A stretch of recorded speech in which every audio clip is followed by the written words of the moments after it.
출애굽기 33장 말씀입니다. 출애굽기 33장 1절부터 23절까지의 말씀인데요. 그 중에서 먼저 15절과 16절을 같이 함께 읽도록 하겠습니다. 자, 같이 한 목소리로 읽겠습니다. 모세가 여호와께 아뢰되 주께서 친히 가지 아니하시려거든 우리를 이곳에서 올려 보내지 마옵소서. 나와 주의 백성이 주의 목정에 은총을 입은 줄을 무엇으로 알리이까? 주께서 우리와 함께 하심으로 나와 주의 백성을 천하 만민 중에 구별하심이 아니니까. 네. 오늘 말씀을 통해서 하나님과 동행의 중요성이라는 제목으로 함께 같이 말씀을 나누고자 합니다. 우리 제목을 같이 읽어볼까요? 하나님과 동행의 중요성. 네. 하나님과 동행하는 것이 얼마나 중요한지, 하나님과 동행하는 것이 얼마나 감사하고 또 그것이 은혜인지 그것을 깨닫지 못할 때 우리는 하나님과 동행을 별로 중요하게 생각하지 않게 됩니다. 그리고 그렇게 중요하지 않게 생각할 때 우리의 삶이 얼마나 문제가 많이 생기는지를 알게 됩니다. 오늘 모세의 모습을 통해서 하나님의 중심의 사람은 하나님과의 동행을 중요하게 여기는구나 라는 것을 우리가 깨달아야 됩니다. 하나님과 동행을 중요하게 여기는데. 여러분, 동행, 그러면 뭐가 생각나세요? 동행. 저는 이 동행이라는 이 단어를 생각하면 항상 떠오르고 생각나는 게 뭐냐면 에녹이에요, 에녹. 성경에 유일한 사람, 에녹. 왜 유일하다고 하냐면, 물론, 엘리야도 죽음을 보지 않고 올라갔지만, 그러나, 더 중요한 사실은 하나님과 동행한 사람이라고 성경에 써 있다는 거죠. 300년 동안을 하나님과 동행하였다. 300년 동안 하나님과 동행하였다. 예. 아들을 낳고 나서부터 그 아들을 낳고 뭔 일이 있었나 봐요. 아들을 낳으면서 뭔 일인지 모르겠지만 그 아들이 누구죠? 에녹의 아들 무드셀라. 제일 오래 산 사람. 969세를 살았던 무드셀라를 낳고 나서 뭔 일인지 모르겠지만 하여튼 그때부터 에녹이 하나님과 동행했다. 그래서 동행하다가 300년을 동행했는데 하나님이 이렇게 떨어져서 있지 말고 같이 있자 데리고 가셨다. 이게 참 좋은 동행이죠. 그런데 이제 두 번째 동행하면 또 떠오르는 게 있습니다. 뭘까요? 맞춰보세요. 동행하면 또 떠오르는 거. 성경에 나오는 거예요. 동행하면 떠오르는 게 뭐냐면 부부입니다. 부부. 창세기 보면 하나님께서 남자와 여자를 만드시고 그 두 사람이 결혼이라는 걸 통해서 한 몸이 되게 하셔서, 자, 한 몸이 된다라는 게 뭐예요? 둘이 몸이 분명히 다른데 한 몸이 된다라는 게 뭐예요? 결국은 동행한다는 거예요.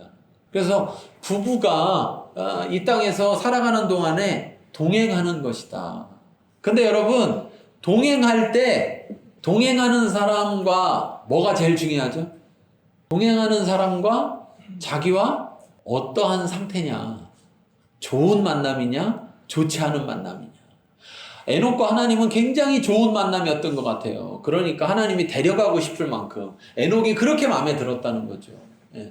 많은 사람들이 데이트할 때는 막 너 아니면 나 못 살아. 그래가지고 그래서 결혼하고 1년 지나면 내가 너 때문에 못 살아. 그러면서 근데 문제는 데이트할 때는 잠깐이었는데 앞으로 살아갈 날이 너무 많다는 거죠.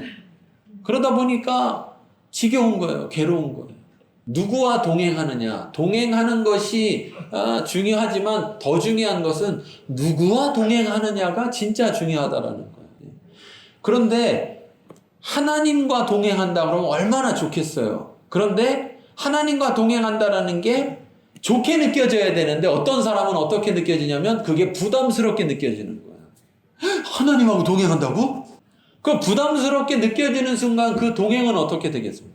그 동행은 천국이 아니라 지옥이 되는 거예요. 지옥이 되는 거예요. 내가 이 여자랑 이 남자랑 살면 천국에 살 줄 알고 결혼했더니 잘못 골랐네. 그러면 그 결혼 생활이 뭐가 돼요? 지옥이 되는 거예요. 지옥이 되는 거예요. 그런데 성경은요, 우리에게 항상 이렇게 말하는 거예요. 좋은 사람을 선택하지 말고 상대방에게 좋은 사람이 되라. 그러니까 자, 내가 저 사람을 잘못 골라가지고 내 결혼 생활이 지옥인 게 아니고 뭐 때문에 지옥인 거예요? 알면서 대답을 해요. 뭐 때문에 지옥인 거예요? 예. 내가 저 사람한테 좋은 사람이 안 돼줘서 지옥인 거야, 사실은. 예. 근데 자꾸 우리는 이게 죄의 특성이 남 탓하는 걸 좋아해요, 남 탓하는. 핑계대는 거. 그러니까 상대편에게 사실 하나님과 동행한다는 건 여러분 좋을 수도 있고 안 좋을 수도 있는 거예요. 무조건 좋은 거예요. 벌써 이 문제가 심각해. 하나님하고 관계가 별로 안 좋아.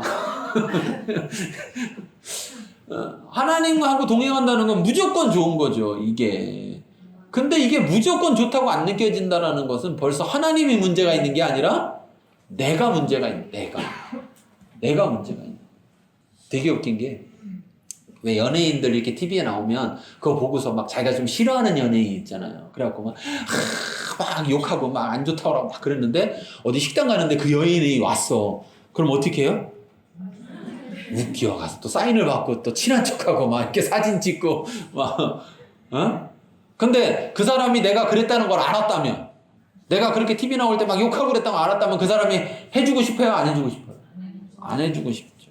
사실 이런 것 때문에 그래요. 하나님은 나를 다 아니까, 나를 너무 잘하니까, 그러니까 내가 하나님과 동행하려고 할 때 뭔가 찜찜한 거죠. 이거 들켜가지고 또, 걸리면 또 이런 생각은. 그런데 하나님은 사랑이시라. 하나님은 사랑이시라. 우리가 연약해서 우리가 부족해서 잘못을 하더라도 그것을 고백하고 하나님 앞에 인정하면 그러면 하나님은 다 용서하시는 분이라. 이스라엘 백성이 금송아지 만들었어요. 금송아지 만들 수도 있어. 사람이니까. 근데 그때 왜 이걸 만들었냐? 모세가 이렇게 물었을 때 뭐라고 해야 돼요? 무조건 잘못했습니다. 이렇게 얘기해야 되잖아요. 아론한테 맡기고 갔으니까 아론 이거 왜 만들었냐? 이렇게 얘기하면 아이고 잘못했습니다. 내가 잘못해서 저 백성들이 잘못한 겁니다. 이렇게 해야 되는데 핑계하는 거예요. 나는 가만히 있는데 저 사람들이 자꾸 나를 부추겨가지고 금덩어리를 갖다 줘서 내가 어쩔 수 없어 금덩어리를 불에 던졌더니 송아지가 푹 튀어나왔다고. 무슨 말을 되는 얘기를 해야지. 그런데 그때 정직하게 고백하면 하나님은 우리를 용서하시는 분이라는 거죠. 좋은 분이 안 좋은 분. 이렇게 좋은 분하고 동행하는 게 얼마나 좋냐는 거예요. 거기다가 하나님은 전지하시고 전능하십니다. 근데 그 전지하심과 전능하심은 제가 지난주 얘기했죠. 뭐 때문이라고요? 사랑 때문에. 하나님이 전지하고 전능하시다는 게 중요한 게 아니고 하나님이 사랑이시라는 게 중요해요. 그런 하나님하고 동행하는 게 얼마나 좋아요. 그런데 하나님 중심의 사람이 아니면은요, 자기 중심의 사람, 세상 중심의 사람은요, 하나님과 동행하느냐보다 뭐가 더 중요하냐면 목적을 이루는 게 더 중요해요. 자, 오늘 그 얘기가 어떻게 나오는지 한번 보겠습니다. 1절부터 6절까지 우리 빨리 읽겠습니다. 여호와께서 모세에게 이르시되 너는 내가 애굽 땅에서 인도하는 백성과 함께 여기를 떠나서 내가 아브라함과 이삭과 야곱에게 맹세하여 네 자손에게 주기로 한 그 땅으로 올라가라. 내가 사자를 너무나 앞서 보내어 가나안 사람과 아모리 사람과 헷 사람과 브리스 사람과 히윗 사람과 여부스 사람을 쫓아내고 너희를 적합으로 흐르는 땅에 이르게 하려니와 나는 너희와 함께 올라가지 아니하리니 너희는 목이 곧은 백성인즉 내가 길에서 너희를 진멸할까 염려함이라 하시니 백성이 이 준엄한 말씀을 듣고 슬퍼하여 한 사람도 자기 몸을 단장하지 아니하니 여호와께서 모세에게 이르시기를 이스라엘 자손들에게 그 백성인즉 내가 한순간이라도 너희 가운데 이르면 너희를 진멸하리니 너희는 장신구를 떼어내라. 그리하면 내가 너희에게 어떻게 할 것인지 정하겠노라 하셨습니다. 이스라엘 자손이 호렙산에서부터 그들의 장신구를 떼어내니라. 네. 자, 여기서 보면 참 하나님은 그래도 하나님이시구나 이런 걸 알게 돼요. 뭐냐면 하나님은 이스라엘 백성에게 가나안 땅을 주겠다고 약속하셨어요. 그렇죠? 그러니까 지금 이스라엘이 금송아지를 만드는 정말 지면 안 되는 가장 큰 죄를 졌음에도 불구하고 결국은 하나님은 약속을 지키겠다는 거예요, 안 지키겠다는 거예요? 지키겠다는 거예요. 그런데 문제는 여기서 일어납니다. 문제는 뭐냐면 하나님이 나는 안 갈 테니까 네가 데리고 가라는 거예요. 그러면서 내가 사자를 보내서 그 사자로 갈 수 있게 다 해줄 테니까 가라는 거예요. 가라는 거예요. 그런데 여기서 하나님께서 내가 사자를 보내서 네 앞에 보내서 다 해결해 줄 테니까 그것을 가라는 거는 문제가 없어요. 왜냐하면 앞에서도 이미 했던 얘기예요. 출애굽기 32장 34절에도 보면 이제 내가 가서 네게 말한 곳으로 백성을 인도하라. 내 사자가 내 앞서 가리라. 그렇게 얘기했어요. 또 더 앞으로 가면 23장 22절 23절에도 보면 23절에 내 사자가 내 앞서 가서 너를 아모리 사람, 헷 사람, 브릿 사람, 가나안 사람, 히윗 사람, 여붓 사람에게로 인도하고 나는 그들을 끊으리라 이렇게 얘기했어요. 근데 여기서 중요한 사실은 23장 22절 23절에 뭐라는 거냐면 나도 간다는 거예요. 사자를 보내지만 나는 그들을 끊으리라. 즉 내가 그들을 끊으리라. 즉 나도 거기 같이 가겠다는 거예요. 근데 오늘 이 얘기 속에서는 뭐냐면 하나님이 너 가라는 거예요. 내가 사자 보내서 싹 쓸어 주겠다는 거예요. 그렇지만 나는 안 가겠다는 거예요. 나는 안 가겠다. 여기서 우리는 뭘 깨달아야 되냐면요. 여러분 죄의 심각성을 알아야 됩니다. 죄의 심각성. 죄의 가장 큰 심각성은 뭐냐면 관계를 끊어버린다는 거예요. 이스라엘 백성에게 있어서 가장 중요한 건요. 하나님과의 관계입니다. 하나님과 관계 있는 존재가 돼야지 하나님과 관계 없는 존재가 되는 순간 어떻게 될까요? 수많은 이방 민족들이 이스라엘을 노예로 삼으려고 하고 그들을 죽이려고 덤빌 때 그들을 보호할 자가 없는 거예요. 그런데 만일 하나님이 그들을 버렸다 이런 소문이 나면 그들은 정말 밥이 되는 거예요. 밥이 되는 거예요. 그런데 그냥 하나님의 백성이다라는 이 하나만으로도 쳐들어올 수가 없는 거예요. 왜? 여러분 여리고성 들어갔을 때 보세요. 여리고성에 정탐꾼이 갔을 때 라합이 뭐라고 합니까? 라합이 이스라엘 소문 들었대요? 못 들었대요? 들었다는 거예요. 어디서부터 들었다는 거예요? 소문을. 요단강 건널 때만 들은 게 아니라 어디서부터? 애굽에서부터 들었다는 거예요. 애굽에서 어떤 일을 했는지부터 들었다는 거예요. 그러니까 애굽에서 건져 나오시고 또 홍해 바다를 건너면서 일으켰던 그 사건들을 통해서 벌써 모든 나라들이 겁먹고 있는 거예요. 제일 센 신이구나. 저 여호와라는 신이 가장 왜 그 당시는 신들의 전쟁이니까 전쟁이라는 것은 신들의 전쟁이니까 사람들이 싸우지만 신들을 들고 나가서 싸워서 그 신을 의지하고 싸워서 이기면 누가 이긴 거예요? 신이 이긴 거야. 근데 그 당시에 가장 강력했던 나라 지금으로 따지면 미국이죠. 예, 그런 나라를 이긴 거예요. 그러면 그 나라를 이겼는데 다른 나라가 거기하고 전쟁 해보겠냐는 거예요. 안 해보죠. 그런 관계가 뭐 때문에 지금 깨져버린다? 죄 때문에 깨져버린다. 우리가 죄를 지면요. 죄가 문제가 아니라 그 죄가 하나님과 우리 사이의 관계를 깨뜨려 버린다. 관계가 끊어져서 함께하지 못하도록 한다는 거예요. 이 죄의 심각성을 깨달아야 한다는 겁니다. 그래서 우리가 죄를 짓지 말아야 되는 거예요. 하나님이 우리를 사랑하는데 우리를 아무리 사랑해도 우리가 죄를 지면 하나님은 우리와 함께할 수가 없어요. 그걸 하나님은 너무 잘 알아. 근데 내가 사랑하는 사람과 함께할 수 없다는 게 사랑하는 사람에게는 얼마나 가슴 아픈 일이에요. 그래서 우리에게 뭐 하지 마라? 죄를 짓지 말라고 하는 거지. 죄 지면 지옥 가고 죄 지면 죽어서가 문제가 아니라는 거예요. 그건 그냥 결과지. 그건 어느 순간 받게 될 결과인데 그 결과보다 더 문제인 것은 죄를 짓는 순간 하나님과 우리 사이 관계가 끊어지고 하나님이 우리와 함께 할 수가 없다라는 것이죠. 하나님은 우리를 얼마나 사랑하는지 여기서 알 수 있는 거예요. 그러면서 지금 가르치는 거예요. 그래서 자 다시 올라가 보면요.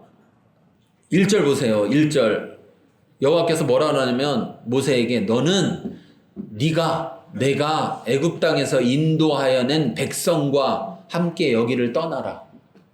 자, 원래 이 백성은 누구의 백성이에요? 여호와 하나님의 백성, 주의 백성이잖아요. 근데 지금 하나님은 뭐라고 불러요? 모세 네가 건져낸 백성이라고 얘기하고 있어요. 자, 주의 백성에서 모세가 건져낸 백성으로 된 것은 뭐 때문이다?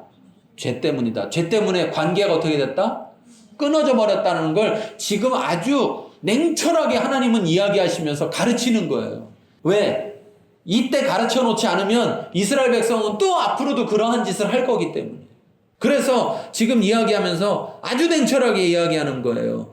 그러면서 내가 아브라함과 이삭에게 야곱에게 맹세해서 내 자손에게 주기로 한 땅, 그 땅으로 올라가라. 나 약속은 지키겠다. 약속은. 니네가 잘못했지만 약속은 지키겠다. 이것이 사랑이죠. 잘해서 뭘 주겠다는 게 아니라 네가 못했어도 내가 약속했으니까 주겠다. 이게 사랑이에요. 그런데 문제는 여기에 있는 겁니다. 문제는 3절에 보세요. 심지어 사자를 보내서 다 쫓아내주겠다. 그런데 3절에 너희를 젖과 꿀이 흐르는 땅에 이르게 할 것이다.